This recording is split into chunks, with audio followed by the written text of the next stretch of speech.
আজকে আমি যাবো পুরুলিয়া জেলা পরিষদ কেটারিং করতে। তো সকাল সকাল ঘুমাই উঠে খেতে গেলে ঘুরে ঘুরে স্নান করে ঘরে যে খাওয়া দাওয়া করে বাসে যাবে পুরুলিয়া বাস স্ট্যান্ডে নামে চলে চলে যেতে ছিল জেলা পরিষদ দিকে। আর আজকে বাজারে ভালোই লোকের জমজমাট ভিড় ছিল।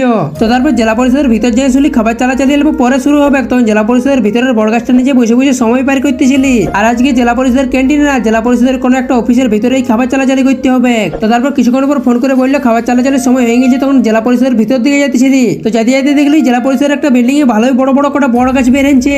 আগে জানলে পালাপাড়া ডানি ডানি ছাগল লাগে কটা পালা পাড়ে লেগে দিতি।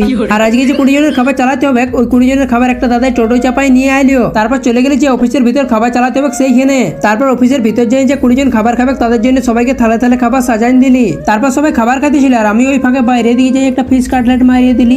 আর আজকে কেটারিং করছিল জেলা পরিষদের 5 তলা ছাদের উপরে। তারপর সবার খাওয়া দাওয়া হওয়ার পর আমিও হালকা করে ডাল ভাত আলু পোস্ত ইলিশ মাছ আর একটা কাতলা মাছ নিয়ে পুরো সাইডে দিলি। তারপর জেলা পরিষদের 5 তলা ছাদ দেখলে নামে জেলা পরিষদ দেখলে বেরাই।